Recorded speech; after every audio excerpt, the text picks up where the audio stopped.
Jacqui Lovesey, an unforgettable odyssey brimming with witches, ancient secrets, dark deeds, and magical adventures.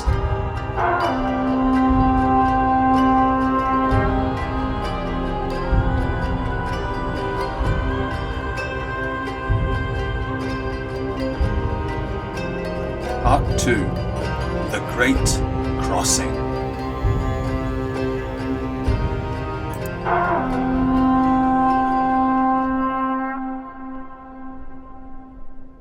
It was a day that was as foul, freezing, and unforgiving as any that Odin could conjure when Algorin and her chosen crew finally set sail. The remaining witches looked to their spoils from the wrecked longship in the doomed hope of somehow surviving the coming months. Those too weak to fight over the precious sealskins, weapons and food had already perished in large numbers, their bodies forgotten in deep snows covering the islands. Despite the conditions, Algorin's crew of chosen witches and their familiars had worked hard to restore the longboat, closely examining its workings, using the abandoned Viking tools to make it seaworthy once more. Utard oversaw the making of a great sail, organising familiars to prepare pelts and sew it together. Others worked on carving a new figurehead. The old dragon's head was torn down, its place taken by a figure just as fearsome, Ragnhilda, Algorin's own mother, her arm outstretched, wand pointing resolutely towards some distant horizon. "You see, Mother?" Algorin quietly whispered as the new figurehead was fixed into place. "You will be coming with me, after all." On the day they set sail, other surviving witches gathered on the snowy shore, chanting as the crew made their way out to the longship where Algorin and Utard already waited, helping them aboard as the cold grey waters lapped around the thick wooden hull. "Don't be twizzled, sisters," Algorin encouraged. "Our new beginning has arrived.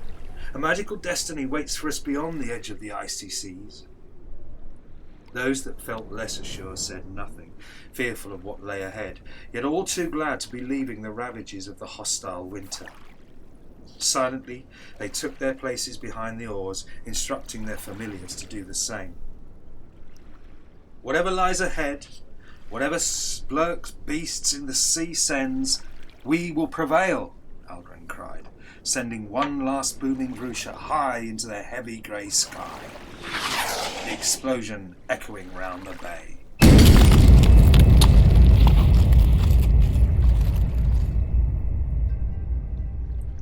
"It is time, sisters, time to find the lands beyond the horizon. Do not show fear, do not be twizzled. Remember, those that also once made this great ship came from such lands, and just as they too crossed the Icy Seas, then so shall we."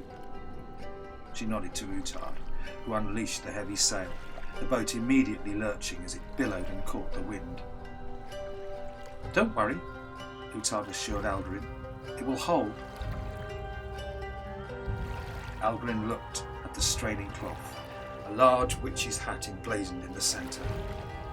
"It's not the wing that twizzles me," she quietly murmured, gripping her wand on the longboat slowly swung out to sea. "It's what we have no knowledge of yet, but what we will come to know all too soon."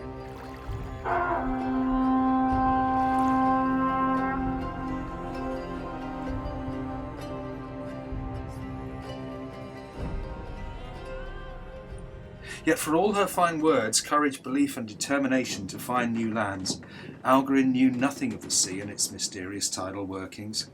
She simply knew it was vast and most likely unending. Just how unending she had no idea, just as she had no idea of its depths or what unknown creatures may lurk deep in the inky black. Many times she had flown high above its glistening surface, only to return without ever glimpsing a distant land on the horizon. But now, as her homelands disappeared, she realised firsthand the sheer scale of the unforgiving emptiness of it all. It was so much bigger than she could ever have imagined, so much more twizzly. She glanced towards the stern, seeing Utard already braced against the large rudder oar and instructing witches to secure the sail in order to try and cut through the swell and steer the straightest possible course. "Which way?" Utard shouted above the roar of the wind. Algorin slowly turned to her mother's figurehead. "Show me, Mappa," she whispered, watching the outstretched arm pointing the wooden wand towards the horizon and willing it to move. A large wave crashed into the side of the hull, sending freezing water tumbling inside. The impact was so great, it slowly turned the boat sideways, boat and figurehead now pointing in another direction completely. "This way!" Algorin cried. "Follow the wand! She will guide us there!" And whatever the others may have thought, all knew it would be fatal to question Algorin. The winds grew and the sea steadily became wilder, but on their boat there was just fearful silence, everyone aware that by simply following the wand they were now headed into a looming storm. One witch had a suggestion, grabbing her broom. "I could take to the lid, see if land lies ahead, then return." "Who else thinks this is a good idea?" Algorin asked as the waves surged once more. No one raised their aching, clawed hands.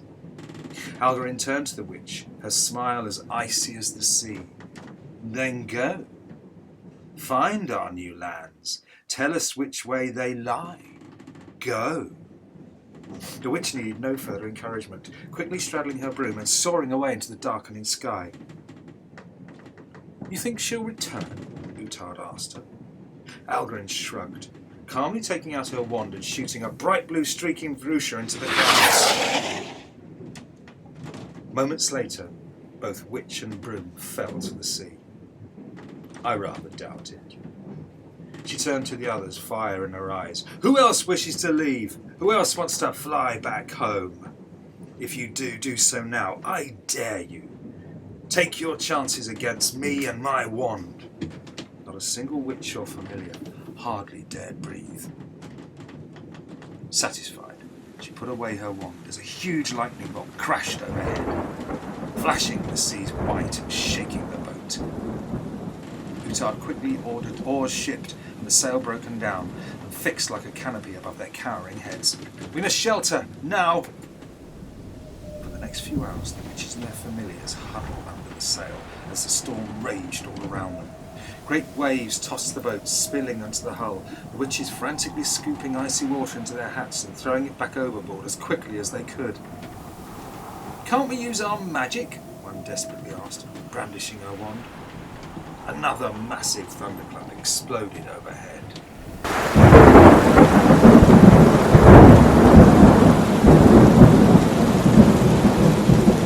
"You think a wand could stop this?" Algorin laughed. "We go where the storm takes us and trust it has our destiny in its heart." "But we could all die." "Trust me, sister, another sound from you and you'll be the next one that does." Algorin looked into the fearful faces of her crew, knowing their uneasy quiet could soon give way to mutiny. The very fact she'd managed to get this far was nothing short of a miracle itself. Expecting further loyalty through threats and promises wouldn't last. The longer the storm raged, the more she felt black eyes turning on her. She had to do something to quell any rebellion. "Sisters," she told them, "this storm has been sent to guide us. We must be full of strong hearts. We must have the courage to hoist this sail once more. For while we cower like twizzled beasts underneath it, we go nowhere. Now is the time to ride the storm and discover where it truly wishes to take us." Utard joined her as they watched the great heavy sail being slowly hauled back up, the wind instantly stretching every stitch as it was lashed to the violently rocking hull. "This is splurked, Algorin. We shall all stroff and die." Algorin smiled. "I would rather stroff as a warrior of the Icy Seas than hide in a stolen boat. What about you?" Utard held her stare for as long as she dared, before making her way back to the stern and seizing hold of the long rudder. "Hold fast, my sisters. We've conquered the air on our brooms. Now let's ride the seas on this dragon." The great boat turned in the raging waves as the roaring winds surged it forwards, witches and familiars clinging to each other and whatever they could find. And her mother's figurehead, Algorin drew her wand and defiantly sent out a Vrusha into the heart of the storm, driving rain and seawater lashing her face. "Take us, Mappa! Take us to the magical lands!" For 3 more terrifying hours, the ship was left to the mercy of the elements, until at last the rain began to ease, the sea calmed, and black clouds slid away to reveal a sky alive with 1,000 glittering stars. It was as if the storm hadn't ever happened, had simply been a nightmare they'd all shared and now woken from. "It's beautiful," Algorin gasped. Utard nodded, the ship now thankfully quite still, barely a breath of wind in the sail, the sea a near-perfect mirror of the wondrous night sky above. She pointed to the largest group of stars, tracing the outline with her long fingers. "Idla," she muttered. "She knows herself for us to our courage." "Idla?" "The Soothway," Utard replied. "She shows herself to us, the messenger from the stars, sent by the ancients to guide us." Algorin stared at the constellation, gradually making out the bright points of a great bird with outstretched wings and an unmistakable pointed hat on its head. "Why is she here?" "Why don't you ask her?" Utard smiled. "It's what your Mappa would have done."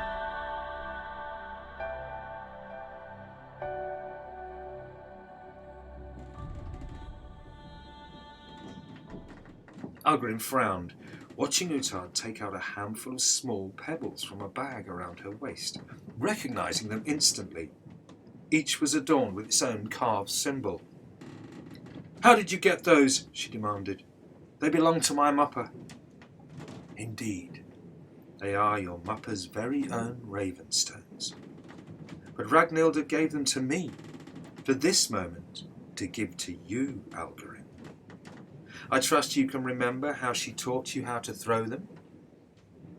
Algorin instantly took the stones, feeling their familiar weight, before scattering them on the floor of the boat and trying to make sense of the pattern. It was pointless. To her they were simply stones. Whatever meaning they may have contained was quite beyond her. "I cannot read the symbols. My mother never taught me." "Because it was never you that was meant to read them," Utard calmly replied, before pointing up at an enormous full moon beginning to slowly rise from the distant horizon. "What is this magic?" Algorin hissed, reaching for her wand. "And why did you have my Mappa's stones? Who are you, really?" Utard simply smiled, quite unconcerned. "I am a solitary creature witch, as your Mappa was also. You have no reason to fear or mistrust me. After all, it was you who freely chose me to travel alongside you. No one forced your hand, mind or wand to make such a choice. And just as your Mappa's destiny and mine was once forever entwined, so mine is now entwined with yours. Your choice made it so, Algorin." She pointed to the scattered stones. "And these raven stones will reveal the true magic of that destiny. Look to the twinkling lid, Algorin. See who comes from the ancients themselves to read them." Algorin looked, eyes narrowed, slowly making out a large black bird flying in front of quite the brightest yellow moon, as if it had almost emerged from within it. She gasped, watching as it gracefully dropped to sweep low over the stilled sea, wings outstretched, a witch's hat clearly visible on its black head. "Idla?" "The very same," Utard confirmed, the bird angling and spreading its open wings to rise up and land on the side of the boat, its eyes glinting in the moonlight as it glanced down and carefully studied the scattered stones, head to one side, a series of low caws and clicks issuing from its throat. "How does it know what they say?" Algorin whispered. "It's just a bird. It cannot speak or tell me such things." "Hush," Utard replied. reaching out an arm and then gently lifting the strange creature right up onto Algorin's shoulder. Close your eyes, sister. You'll soon hear her words. Algorin did so, feeling the long beak nuzzling her wet hair, then suddenly gasping as a magical explosion of light seemed to catch her entire body. It was as if nothing else mattered in this one magical moment. Now Idla is ready to show you, Utad said, watching Algorin's eyes dance and flicker behind her eyelids. Listen with your heart.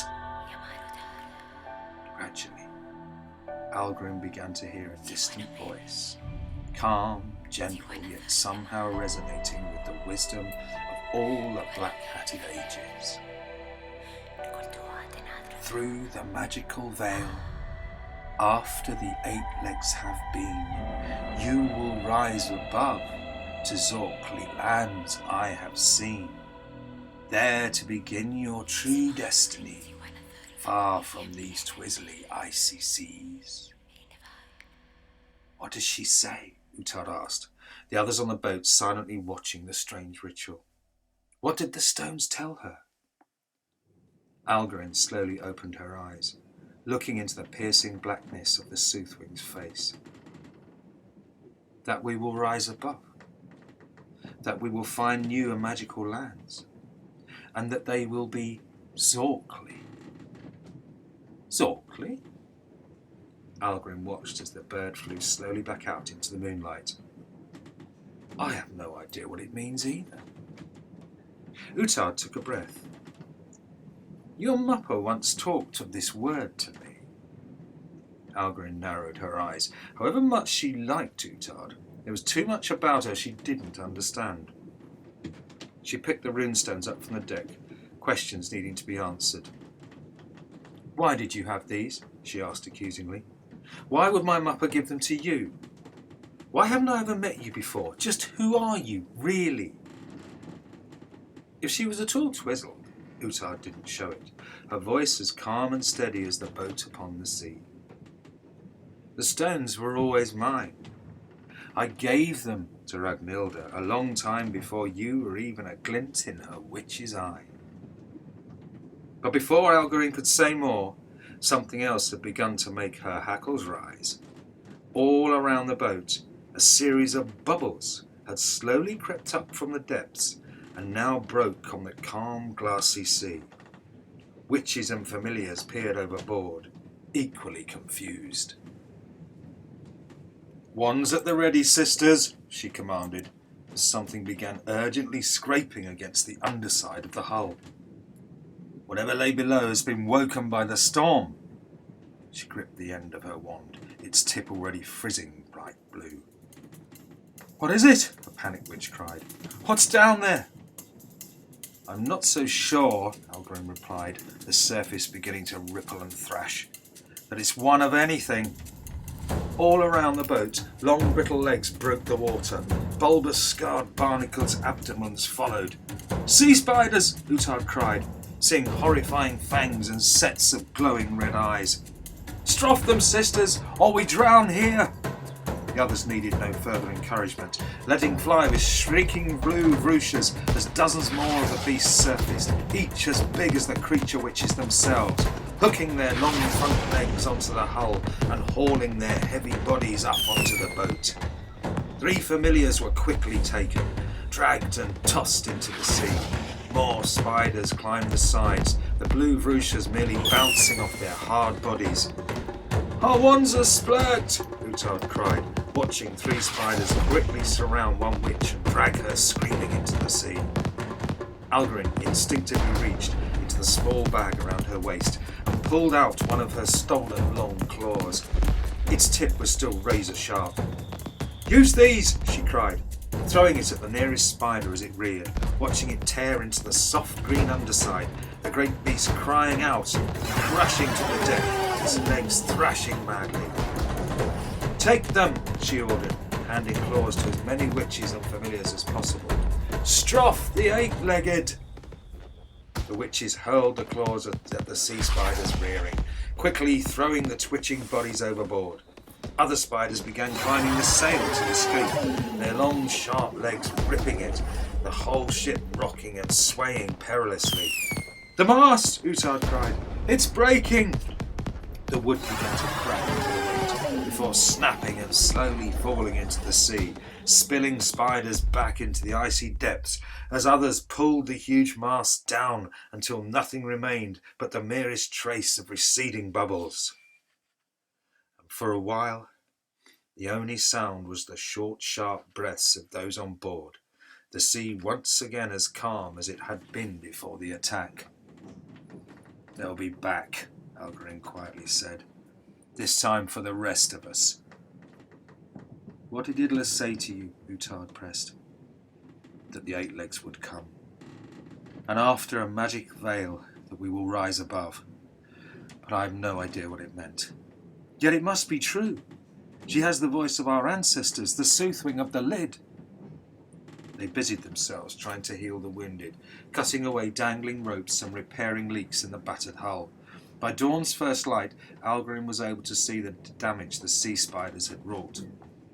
She counted the blank and weary faces. A third of their number were gone. They were tired, hungry, and worse, aimlessly floating in a calm sea. With no mast, they had little choice but to row, but for that they'd need food. A fireball was lit under a small cauldron, the witches filling it with seawater and sacrificing an unfortunate familiar and boiling it into soup. Algorin watched the other familiars hiding at the far end of the boat, fear on their faces. Some, she knew, would soon jump overboard and take their chances in the sea rather than be eaten. And with no sign of land, how long could the witches survive? She accepted a bowl of the horrible broth, chewing on the stringy meat. Was this where it all ended? What of the magical veil? How would they rise above and find these Zorkly new lands Idla had spoken of? And frankly, why believed a splurt crow anyway? Algorin believed in real things, natural things, the now. The magic of the stones and prophecies were no match for her wand and broom, and yet the very reason they were all facing death in a broken boat, lost in the middle of the icy seas, was surely down to no one other than herself, and her simple desire to prove her mother's prophecy right. But as to how many more would perish, she had no idea. "The others are nearly at an end with this," Utard said, joining Algorin with a steaming bowl of stew. "Another night like the last and they'll turn on us. Then each other." Algorin softly laughed. "The eight legs will stroff us all first.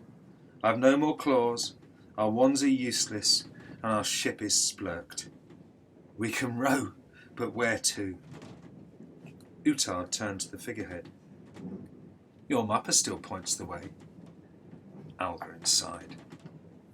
"My mupper, Utard. My mupper stroffed many moon turns ago." She pointed to the boiling cauldron. "In just the same way as that poor familiar did. It's why I took my revenge." Utard smiled. "And also why you had the claws, Algorin. Remember that. Almost as if this moment was foreseen and your mother knew why you would need them one day. Ragnhilda was a fine and great witch, Algorin. A seer, I believe. Who's to say she didn't know exactly why she did the things she did?" Algorin frowned. "I don't believe in such things." "It isn't your place to believe. It's your place to get us to the magical lands, Algorin. We must be ready for the veil and what comes with it." Algorin watched Utard return to the others round the cauldron.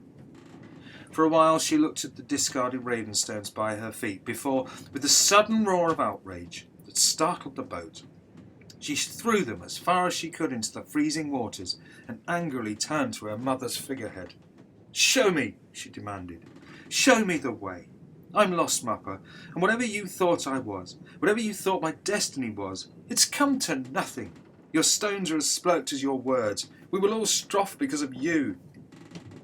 And then, as the others watched wide-eyed, the figurehead slowly began to crack and turn. its wooden eyes opening fiery red, the wand sweeping round to point back inside the boat. "It's alive!" Familiar gasped, scrambling to hide behind retreating witches. But Algorin held up her arm, refusing to be cowed, staring into the red eyes, her face set. "Show us the way, Mupper." The figurehead slowly cracked and moved again, its wand now pointing back out to sea, into columns of thick white fog rising from the very places where each stone had landed. The magical veil had arrived.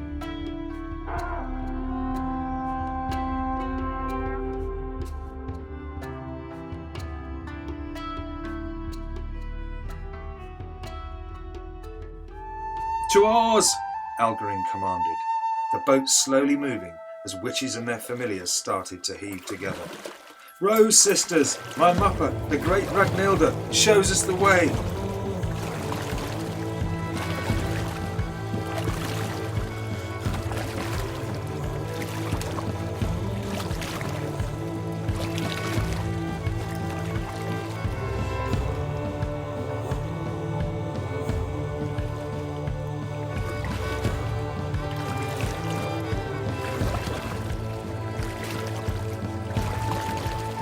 The witches hauled as hard as they could, pulling on the oars until their lungs burned and they were left exhausted and drifted in the choking fog. Algorin fetched her broom, Utard trying to stop her. "It's too splurk to fly. You'll never find your way back." Algorin brushed her aside. "As you said, it's my place to get us to the magical lands." She watched as Algorin soared into the white, the sound of her broom quickly smothered in the thickening veil. She turned to the others. "Ready your wands. We need to let off booming Vroocius to guide her back." An elderly witch, struggling behind her oar, managed to splutter, "Let her go. Let her be lost. She's the splurk that brought us to all our deaths anyway." Utard calmly whispered in her ear, "Sister, your words betray your anger, not your ambition. I'd make them your last if you want to utter any more." The witch reluctantly drew her wand, waiting with the others for Utard's signal before firing it up into the fog, the sky exploding in thunderous blue. Far above, barely hearing the distant booms, Algorin flew on, diving as low as she dared to find the edges of the fog. Twice she almost crashed into the sea, only veering away at the last as it suddenly rose up, eager to snatch and drown her. No matter how high she soared, the fog remained, never thinning, seemingly unending. She was hopelessly lost, the faint booming Vroocius now lost on her ears also. Her long red hair began to freeze as her claws began to lose their grip on the icy broom handle. She knew the end wouldn't be long. Soon she would fall into the sea. She wondered what it would be like to drown, drifting ever deeper into the unforgiving black. The Splurk Soothwing had told her to rise above, so she'd taken to her broom and done exactly that. But in the end, she'd failed. A destiny unfulfilled, a ridiculous ambition that had cost too many lives for nothing. Readying herself for what was to be, she closed her eyes and pointed her broom down towards the sea. Landing, with a painful jolt, a few moments later, on a terrified huddle of witches and familiars, right back on the deck of the boat.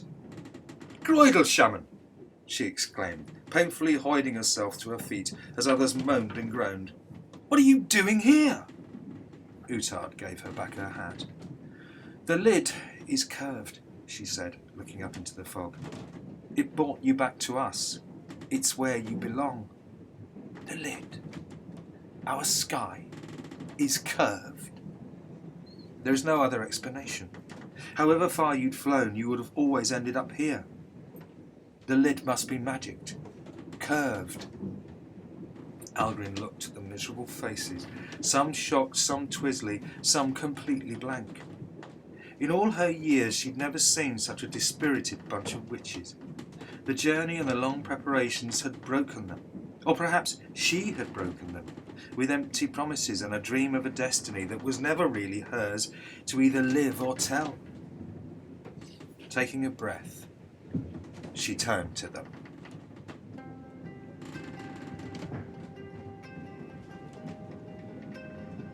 Sisters, what I see before me is no coven I would ever want to be the smallest part of, because what I see is more than any coven.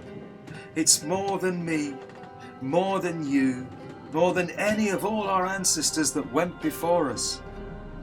What I see is a league of black-hatted sisters who had the courage to strike out and venture for new lands. A league who battled the storm, the eight legs, and this lid-curving veil. I see what we will ever be known as. I see the League of Lid-Curving Witchery. She drew her wand, aiming it high up into the fog. And I, as your leader, thank each and every one of you that joined me. For this journey will become legend, sisters. You will become legend. From this sun term forth, we and all our descendants will forever be known as the League of Lid-Curving Witchery. And there's not one of them that won't wish with all their black-hatted hearts that they weren't here with us right now to make this journey. The wand started to freeze. Draw and loose your wand, not as a coven, but as a league for the very first time. The League of Lid-Curving Witchery. Roused, the witches stood, aiming their wands and shooting bright blue ruchas into the fog as deafening explosions echoed all round. Again, Algorin cried, the veil is lifting! Rucha after rucha shot up from the boat, volley upon volley, the fog thinning with each burst. Even cowed familiars cheered in delight.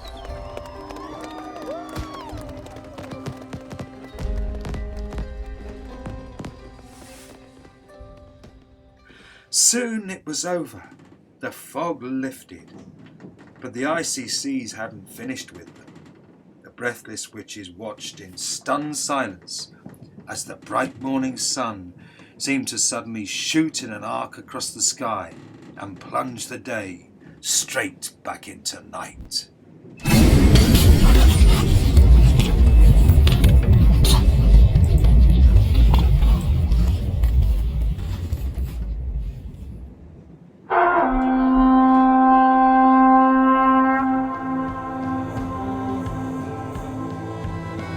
You have been listening to The League of Lid-Curving Witchery by Phil and Jacqui Lovesey, adapted for your audio enjoyment by Ursula Griffith and Stoltz and Phil Lovesey, who would like to point out that no creature witches were harmed during the making of this Magicast. For more information about creature witches, the League, Matlock the Hare and the Magical Dales, simply visit www.matlockthehare.com.